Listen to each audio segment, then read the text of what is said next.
Well, let's start with a prayer. Dear Lord, thank you once again for the opportunity to gather to learn and talk and discuss. And as we talk about our visit to Myanmar, we hope that you will help us see how we might appreciate and possibly support the work of your church in Myanmar. It's such a blessing to travel to other parts of the world and see parts of your body at work, to see what you're doing through your church. So we thank you for the blessings that we experience, the beautiful day we have today. We thank you for each other, and we thank you for your being part of our lives. We pray for your guidance, and we pray in Jesus' name. Amen. Amen. So let me, I'm going to, oh, hi, Jonna. Now we can see you. I'm going to go ahead and do the share screen thing, and there we go.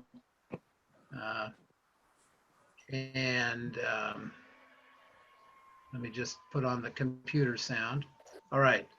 So just to back up and just to remind you what we're talking about in terms of where the place. Again, we flew into Yangon, which is the largest city in Myanmar, and it's way down south, and it's got about 4 million people. And Mandalay I think is the second largest city in Myanmar, about 1 million people.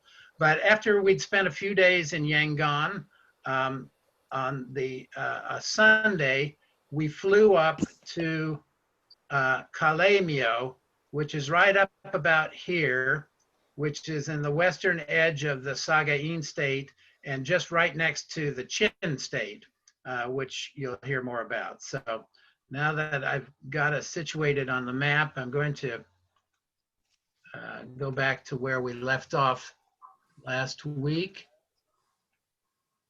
Here we go. And let me go to full screen. There we go. Okay. So again, we had started out in Yangon, and then on a Sunday, we flew up to Calamio. Calamio is a fair-sized town up in where I told you, up north, up near the Chin state. And it's actually it's kind of a conglomeration of 3 towns that grew and kind of merged together to be Calamio. And it's got an airport. And here's the airport, which is fairly modest by our standards, but we flew in on one of these ATR 72 regional jets. You can see the airport is kind of a little bit on the bare essential side. And I learned, actually, this is a walkway out the front entrance, and supplemented by some boards and stuff, but kind of realized when we returned 6 days later that they're doing some construction, so they're upgrading the airport. We were met outside by 2 of our hosts. This is Reverend Ramatanga, who's the General Secretary of Presbyterian Church of Myanmar, which the headquarters for the PCM is located in Calamio. And again, recall that probably the largest concentration of Christians in Myanmar are up in that region, particularly in the Chin state. So we were honored to be met by Reverend Ramatanga, General Secretary, who actually is here helping to load my suitcase into the van that picked us up. And this is Reverend Lura, who is the principal of the Tahan Theological College, where we visited and participated in classes, and you'll hear more about that. This is the kind of the main drag of Calamio. It's one of actually the very few paved streets in Calamio. And I believe this is part of an east-west highway that's really kind of a main thoroughfare. I think it might be part of the India to Vietnam highway that's been under planning and construction for many years, at least 20 years, still not finished. It was pretty bustling in activity, and I will say, these motorbikes are whizzing around all the time. It's just very busy that way. We went about a mile or so down the road to the west to our hotel, the GBH, which stands for Golden Butterfly Hill Hotel. This is one of those developments that Gabe referred to at our last session, that at least according to Austin House, who you'll meet in just a little while, who was an American missionary living in the area, he thought that this hotel was built with drug money, but money from drug trafficking. By the way, I'm going to mute everyone, and then anyone who wants to speak can unmute, and Gabe and Jonna, please feel free to do so. So we checked into the hotel, and okay, there we go. This was the room that I had, and you can see it's a pretty nice room. What was striking was the nice wooden floor and wooden furniture and door. I think wood is kind of easy to come by in Myanmar. This is the bathroom. They supplied some flip-flops. It was kind of an interesting design where there's not a separate shower stall, but the floor is built kind of on a slope that goes down to a drain in the corner of the room. And as Gabe mentioned last week, they actually had Western-style toilets, which was kind of nice. That evening, we went to join our host for a dinner that was at a different hotel, also on the main drag, I think. It was really kind of a nice place. It was up on the 5th or 6th floor, an open kind of veranda. That's looking east, and I think that's a church in the background. And then this is looking west up to the Chin Hills. So they provided us with a wonderful meal with local Burmese food. Again, Reverend Lura, Ramatanga, this is Jonna. And we were well fed by the end of dinner. This is Mr. Tang, who I sat next to. He's the director of the Agape Hospital, which is one of the mission projects of PCM, and which I visited. And I was seated next to Mr. Tang because as a doctor, I was going to go visit the hospital, spend some time there. Unfortunately, our communication was quite limited because Mr. Tang's English was much better than my Burmese, but so we had kind of a limited discussion, but it was all well-meaning. So I want to stop for just a minute and talk about the first night in Calamio. It was we could hear, and I especially heard it, but I think Gabe and Jonna heard it too, because it was pretty well amplified. There was an event going on that seemed like it was like a revival meeting or something, with speeches and music and singing. And some of the music sounded like Western Christian praise music. I'm not really knowledgeable about the contemporary stuff, but I think I recognize the tune, but it sounded very much in the style. So I think it probably was a Christian event. You could tell that the singing that kind of varied according to the age of the participants, later night singers being younger, but it went on all night, although it would tone down a little bit between midnight and 3 a.m., but picked back up again at 3 o'clock. And we were talking to some other visitors there at breakfast one day, and said that that was probably a wake, and these typically do go all night. Again, it was amplified, so the whole neighborhood could hear it, and they often go on for several days, which this one did, although it sort of, it was less loud and active after that first night. So the next morning, we drove to over first to the Agape Hospital, and you can see it's the right wheel drive, but the busy street, unpaved, quite active. This was probably about 8 in the morning. You see that people are wearing heavy jackets because this was the middle of winter there, and the temperature was right down about 60. And of course, it got warmer from there, but you can see that people are wearing pretty heavy coats and jackets. So here we are at the entryway to the Agape Hospital. This is, and Jonna, maybe you can help me. I think it's Li Zhao is his name. It's anyway, Ling Zhou. Ling Zhou, thank you.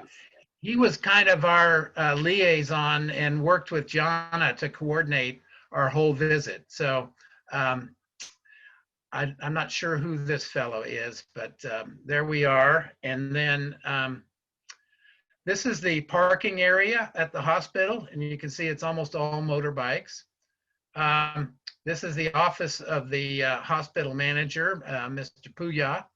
And this is Puya, Mr. Tang, and Dr. Lua, who was the kind of the in-house doctor. He's a generalist and kind of looks after patients, and he took me around on rounds, and his English was good. Interestingly, he needed, though, when we went on rounds, he needed a Chin translator because his Chin is not so strong, and many of the patients at this hospital are Chin. They come from the hills in the Chin state, and there's a Christian connection between because this hospital is a Christian mission. So anyway, that's many of the patients come from the surrounding areas. This is just a picture of us all standing outside the hospital administrative area. So I first went with Dr. Lua, who had to catch up with some of his morning charting. It was kind of interesting.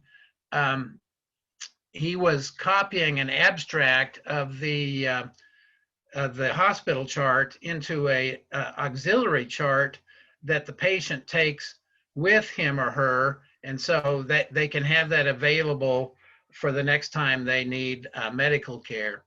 Also, it's interesting that, which is kind of a handy thing, because I don't know if any of you have experienced it, but if you go to different medical providers in the US, oftentimes there's difficulty because one provider doesn't have the records of the other provider.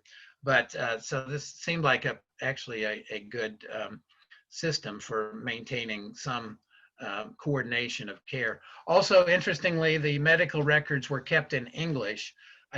I'm pretty sure most of the medical training in the schools, and there is at least, now I can't remember, I think there are 2 or 3 medical schools in Myanmar, but the teaching is mostly done in English.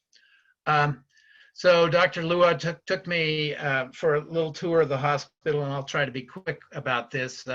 If anyone wants to talk about what I learned about the medical care system, maybe we can do that in a different venue. But the point to be made here is this small hospital does it all, including this is pediatrics,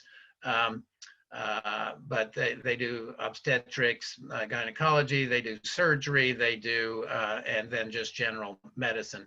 But this is a little apparatus for giving UV light for jaundiced babies. And then we went to the clinical lab, which is here.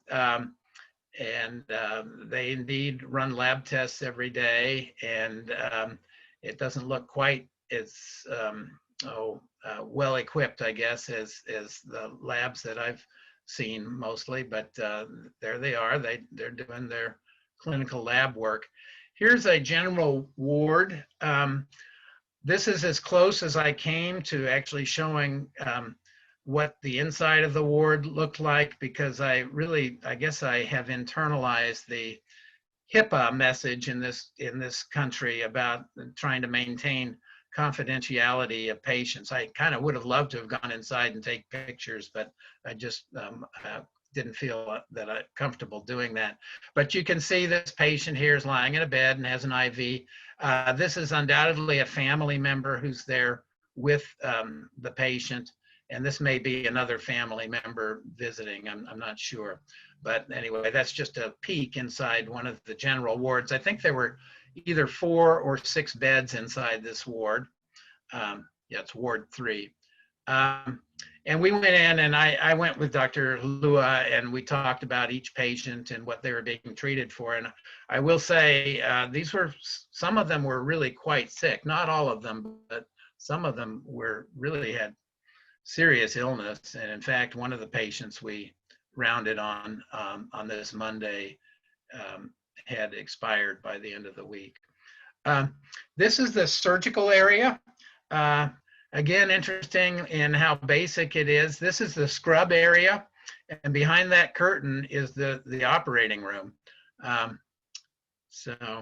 And one of the patients we saw had a what we call a laparotomy, had an exploration of the abdomen.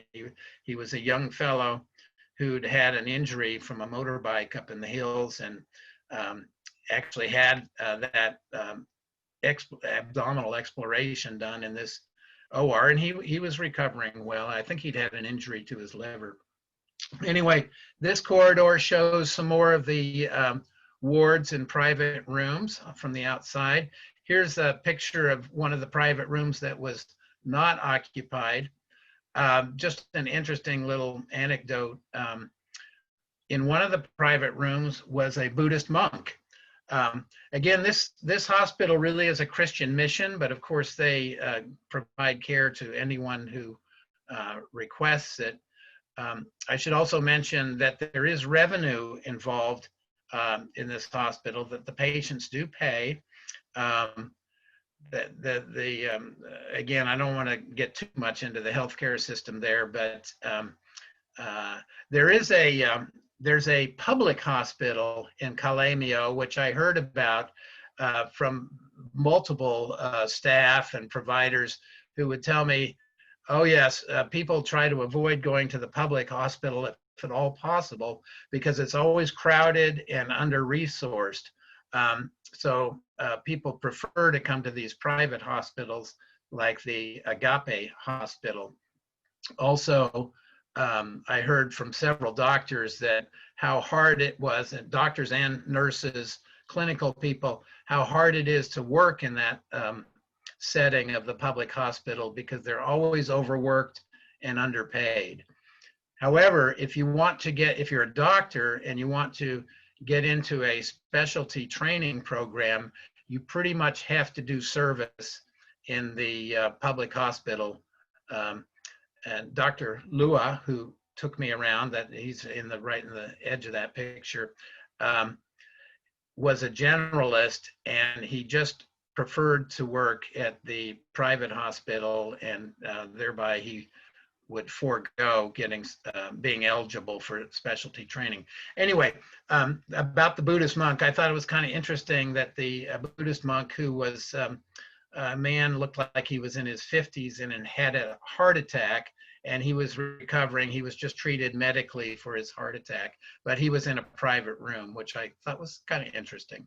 So they are working, and you saw how basic the surgical area was. They're doing construction on a new surgical wing at the hospital. This is a cooking area because many of the patients come with families from far away, and so the families do cooking out here. These are the bathrooms for the visitors and family.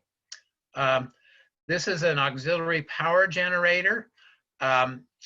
It looks to me, to my untrained eye, is like it's kind of crude, but I think it does the job. And this is probably called on to deliver power almost on a daily basis, because there are kind of daily brownouts or even loss of power on the general grid. So certainly a hospital, but many homes need to have auxiliary generators for when the power goes out. And this is their X-ray suite.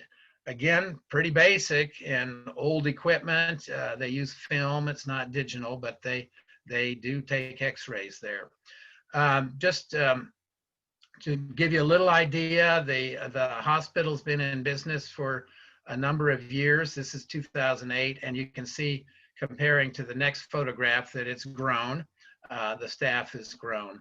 So again, this is one of the mission projects of Presbyterian Church Myanmar. It is a revenue producing, although they do try to give support for some needy patients and families, financial support, give them discounted fees. And it is, again, as I mentioned, sort of a Christian mission, although it's not, they don't exclude non-Christian patients. So that afternoon, we just went and visited a couple of other private hospitals in the city, just for comparison. This Royal City is just a for-profit hospital and specialty clinic. This is their administrative area. Again, nothing too fancy. And we then went to another hospital, the Kalei Hospital, and looked around. Here was a nursing station that actually looked kind of familiar to me.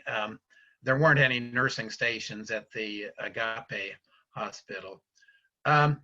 So then later that afternoon, I got to ride, but on the day, Monday, Jonna and Gabe actually, just after they dropped me off at the hospital, went out to Tahan Theological College, which is another mission of PCM. And I got to go out there that afternoon. We drove through Tahan, which is an area of Calamio. And here's the entryway to the Tahan Theological College. Drove up to the front office. Here are some of the, and I don't remember these fellows' names. That's Reverend Laura, who's the principal. But these very pleasant gentlemen, and who were able, thankfully, to communicate with us in English. Here's just a kind of an assembly room outside. This is the courtyard outside the main office. And here's one of the classes that Gabe worked with. So Gabe, I'll let you tell us about the Master's of Divinity class. So that was my afternoon class for Monday and Tuesday. And we had, kind of some goofballs. So if you go from the starting in the back right, you had Pabui. And the older guy's name is Hray. I'm pretty sure I'm still butchering it. And then you have Jimmy. They're doing the heart sign, and he's one of the few people I've been able to keep some contact with. It's been difficult because many of these students, their only source of email is through the college. And since the colleges are closed due to the corona apocalypse, they don't have access to their email. So I'll see what happens if I can get back in contact with them when they go back to school. But he has some pretty high aspirations to go to seminary school in the U.S. After he finishes his master's education here at the Tahan College. And his English is pretty good, and he is also raised in the state of Mizoram in India. And then you have Ming Tay right next to him, and I think I kept a little bit of contact with him, but same issues. And his English is also really good. He's also very engaging. And then with the guy in the red coat, that's Ruata, and then Bikte, and then Muani and Lily in the green. And you could tell that there are some students that were highly engaged in wanting to learn English, and some they had no real desire to, as most of them just want to get their theological studies done and then go back and pastor in their hometown. And so they weren't really interested in going outside and doing mission work outside of Myanmar or doing other leadership roles. They mainly want to go back home and reach out to their local, serve their local community. But the ones that did made it a lot easier. And I think it's one little flaw that they do have is they try to make English mandatory for everybody, which is one of the, my issues I have with the collegiate system in United States as well as most other places. They make you take a lot of classes that aren't exactly pertinent to what you're trying to do, and puts a lot of energy towards things that may not be something that you're interested in. And but there's a wonderful class of students, and just had a lot of fun doing, basically working on pronunciation and how to the mouth movements of English, which is a lot different, very different from Burmese and your other Southeastern Asian countries, because it's the way that they use the V, the sound, the TH sound, F sound, like they all make the same mouth movements. And so trying to work on that, I mean, it's a lot of, it would take a lot of work that, I basically had about 4 hours with them total. So 2 hours over 2 hours each day for 2 days. And that's just not enough, but,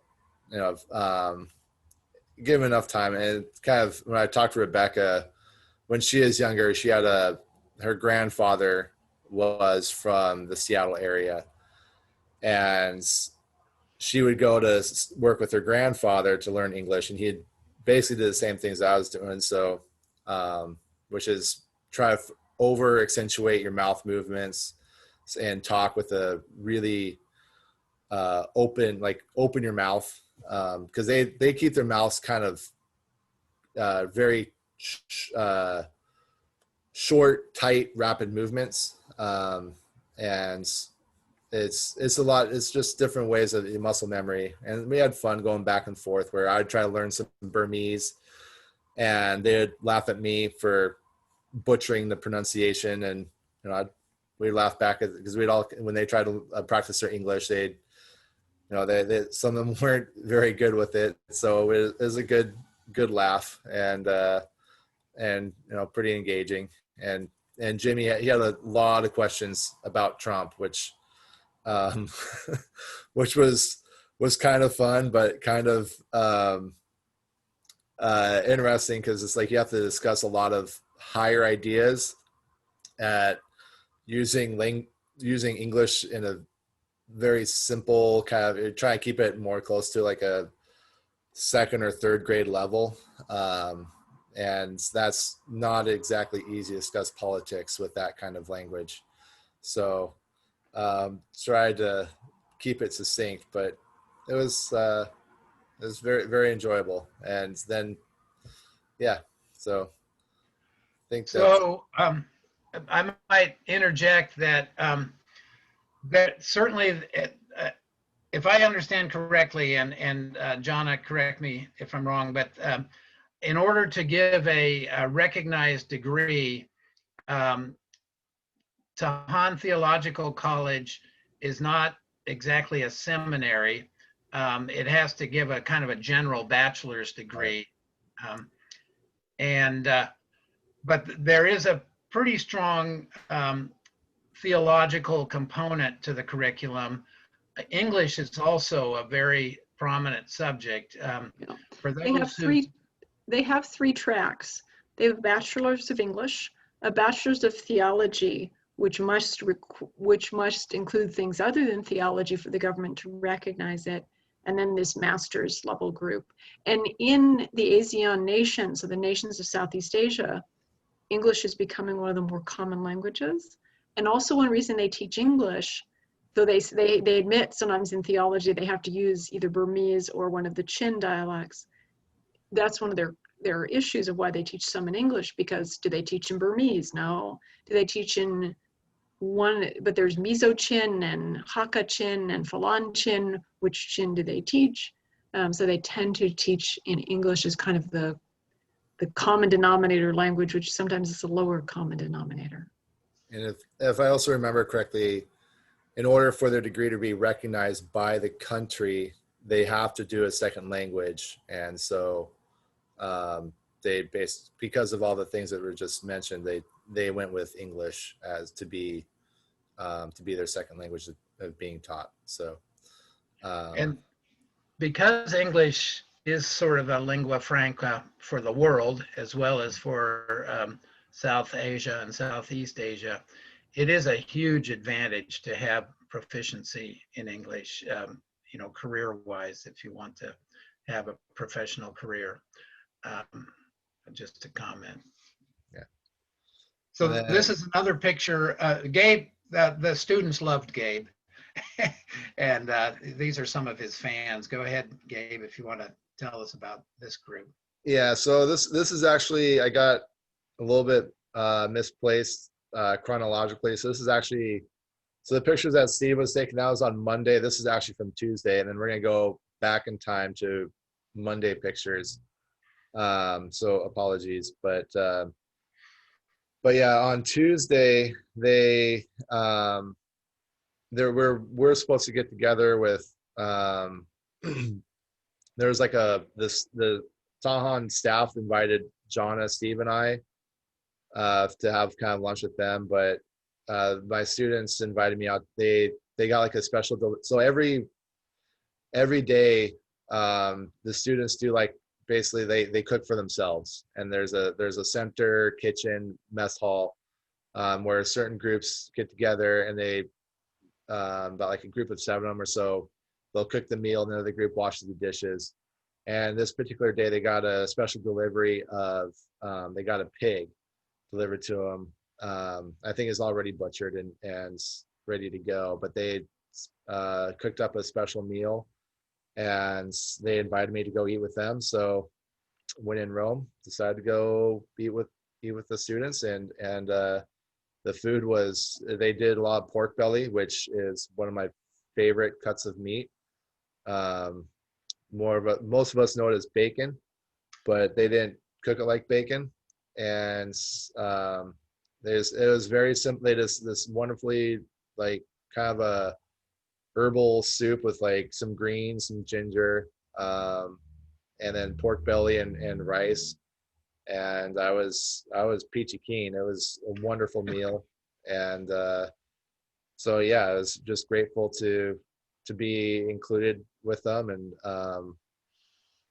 it was just, I don't know, it was just a fun experience, and getting to talk with, and also some of the staff members also joined them as well. And that was, it was just, yeah, it was fun. and one I, food. yeah, it was clear that Gabe got on with the students very well. I will mention that I think they typically have meat only once or twice a week, Yeah. but every now and then somebody gives to the college some meat, and I think it was maybe Thursday. I'm not sure if it's Tuesday or Thursday, but somebody had given them chicken also, and so we got invited to come over for lunch. Yeah, That that was Thursday. okay. Yeah. Okay. Well, moving on.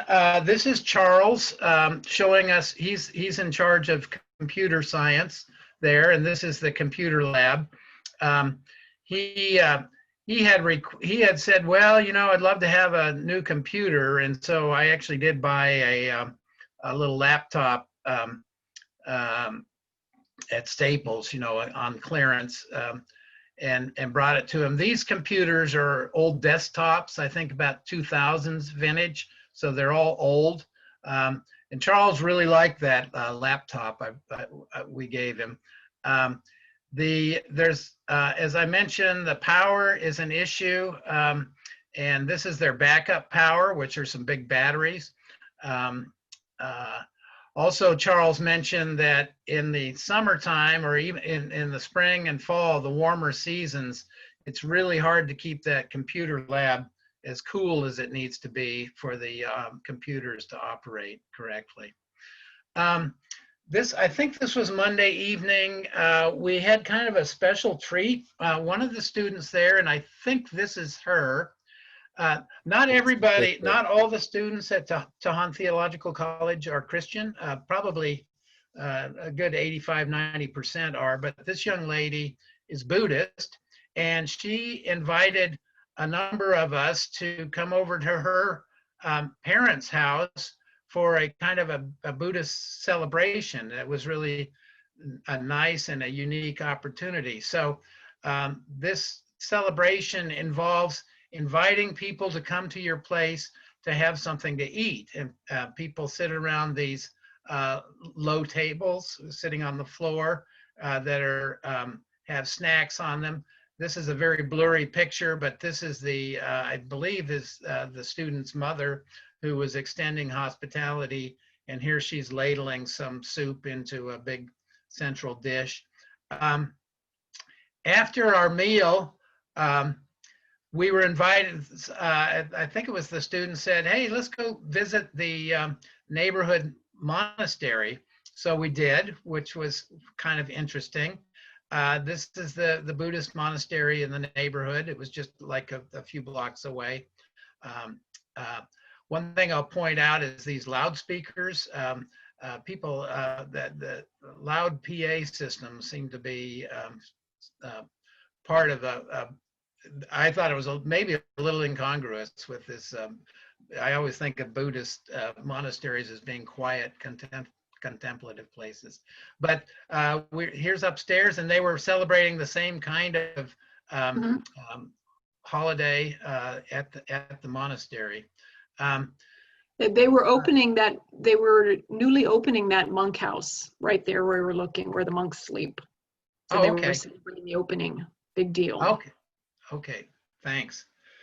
So the next day, this was Tuesday, after I'd spent the morning at the hospital, but came back over and joined John and Gabe that afternoon. And after classes that afternoon, we went and saw the children's home that is very close to the college. It's within walking distance.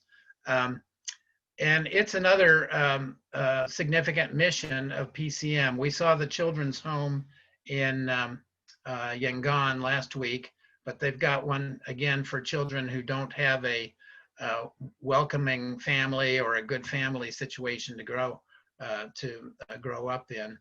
And you can see it's fairly spacious grounds. They've got a fair amount of land and number of buildings. Here's the girls' dormitory. Here's a pig pen. You'll see this is a recurring theme. Lots of people raise one or more pigs for meat.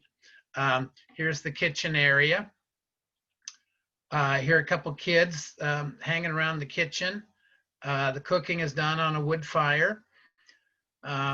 Here's a staff lady with some of the kids. There are currently 22 children in the home, ranging in age from 4 to 19. And of course, these look like some of the younger ones. Here's one of the boys' dorms, and here's another one. Just a brief aside, in Myanmar, you'll see these red splats on the ground, and it's from people who chew betel nuts, which is it's kind of like chewing tobacco. Betel nuts are very cheap. They grow on a certain kind of palm that grows in Southeast Asia. And chewing them is kind of like chewing tobacco. It sort of gives, I don't know, some sort of stimulation, and it also tends to be habit forming. In Myanmar, you'll see many people who have red stains on their teeth from chewing betel nuts. It's also like chewing tobacco, associated with cancers of the mouth. And but anyway, that's an aside. After visiting the children's home, we went over to Reverend Loma's house. He is the director of missions for PCM. Very pleasant, articulate, younger leader with PCM, and it was he took us to his house. This is a church compound in Tahan, which again, it looked like it was a bit on the wealthier side. This is in Reverend Loma's living room. His two sons were playing some sort of video game. It was kind of interesting. While they were playing that, the power went out, but they didn't miss a beat. And all of a sudden, the auxiliary generator kicked in, and we were hosted for a wonderful meal that included traditional Burmese and Chin cooking. The next day, Wednesday, we went to visit the Kalei International Education Center, which is a preschool in which all instruction is done in English. It is open to all religions, and so it has a mix of Christian, Buddhist, and Muslim families have their kids there. Here's a little guy with some sort of superhero costume on. Right out, and this is just the street right outside, and this kind of happened while we were there, and I'm gonna see if I can play this. Here we go.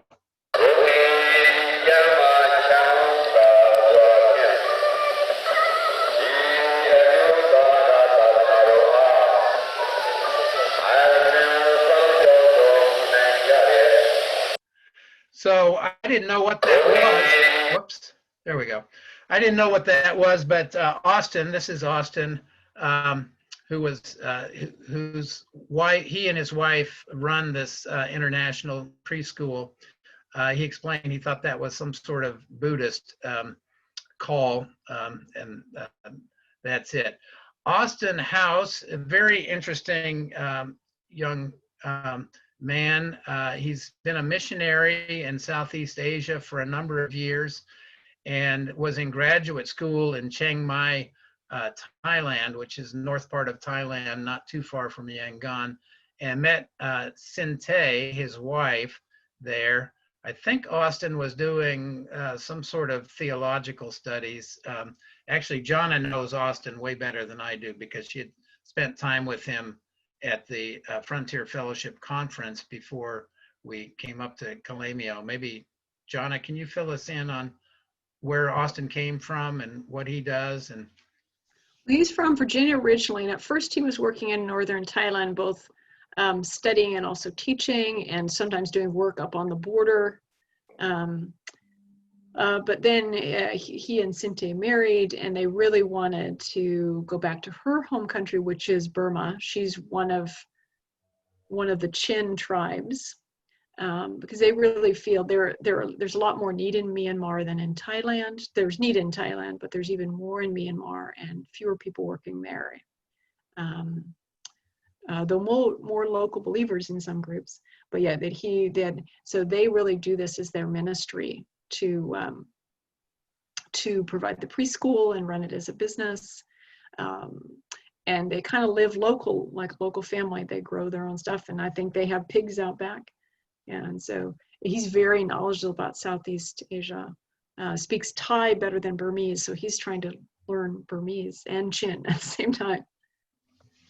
Yeah.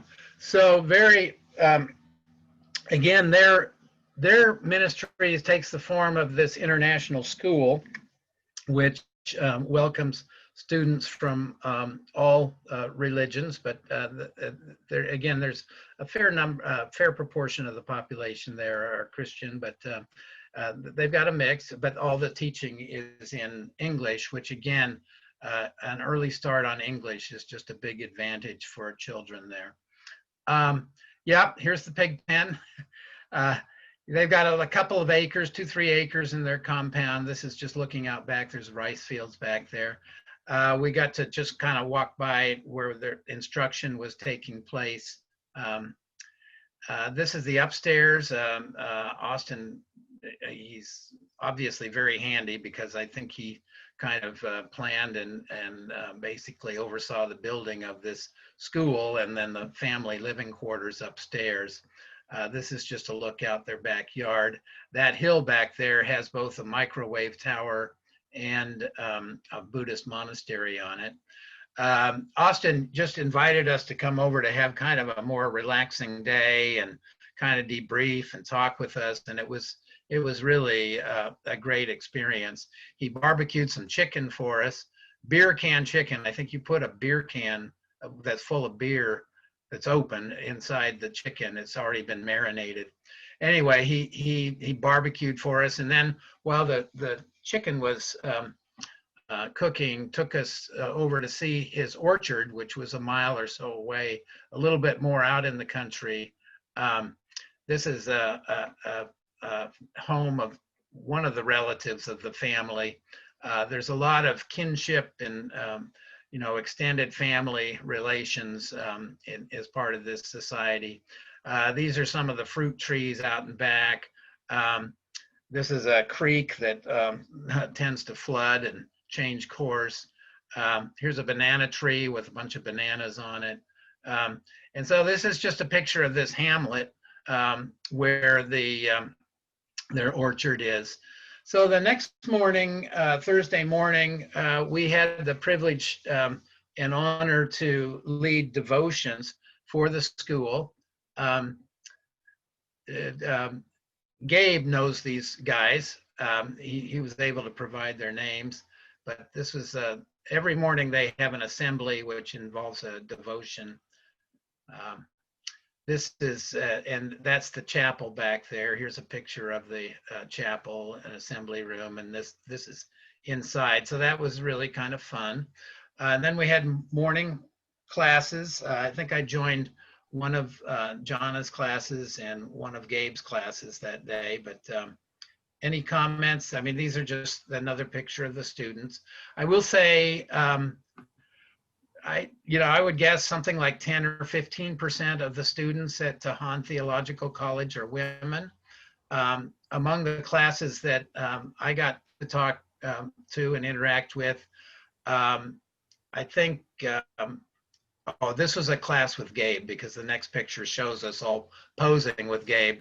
But I think the majority of the men were planning to be pastors, and the women were a little more diffident about saying what their plans were. Maybe I'll stop there and see if Gabe or Jonna, if you want to add anything to that. Yeah, I didn't get too much input as far as what my female students wanted to do. Many of them were pretty shy.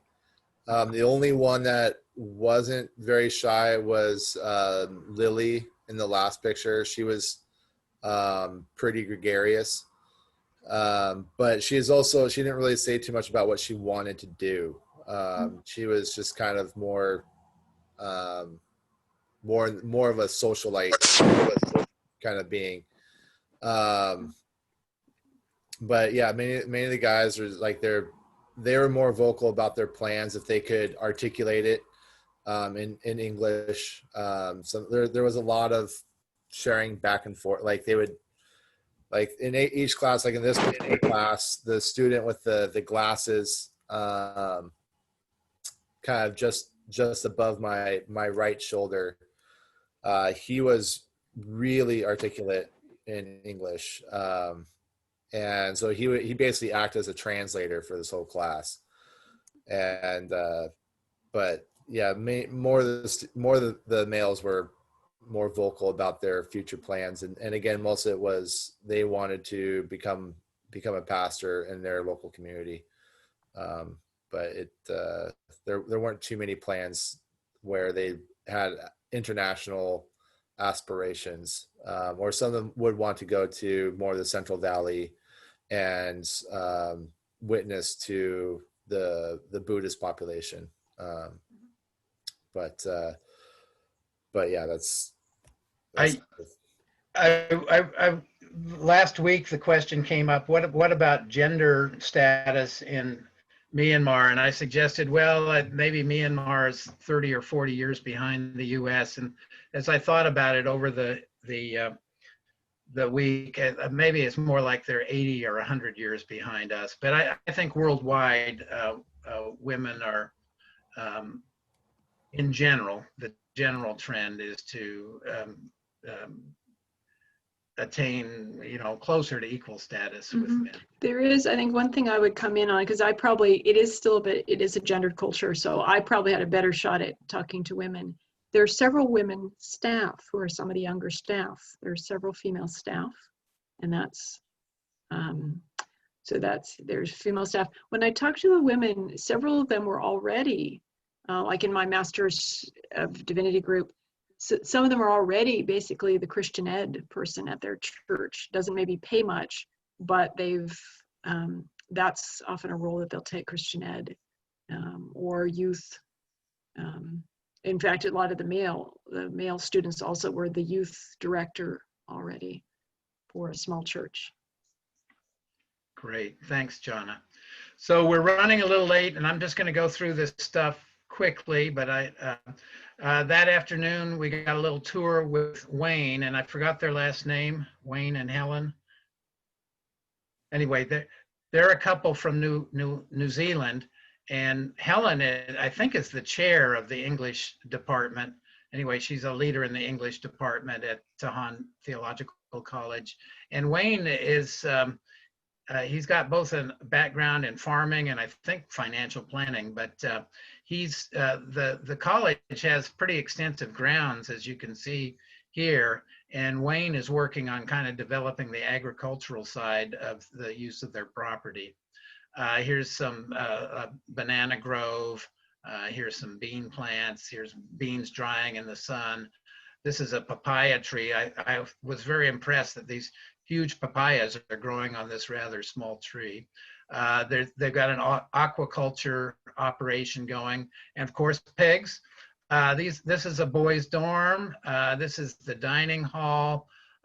This is some students approaching the classroom building.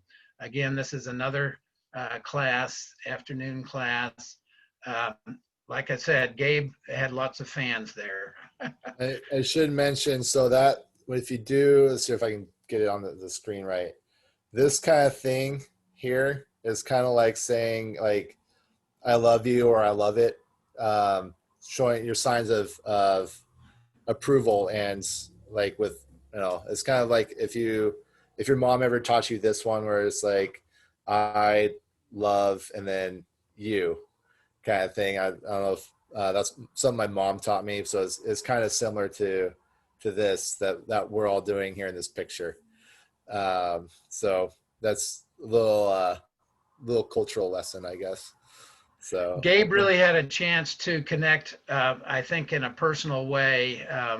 That my time was more split, and Gabe is Gabe. He's younger, and so I think really developed some relationships there, which was great. This was our last evening in Calamio, and we had dinner with Wayne and Helen, and it was interesting to get their kind of view of what's going on at Tahan Theological College, sort of a debrief. Wayne and Helen had come over there. This was about 4 or 5 miles from the college where they live, but they travel on motorbike just like most of the other folks. This is the doorman at the hotel.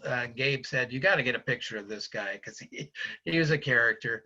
The next morning, Friday morning, our last day in Calamio, we went to a couple of the Synod offices.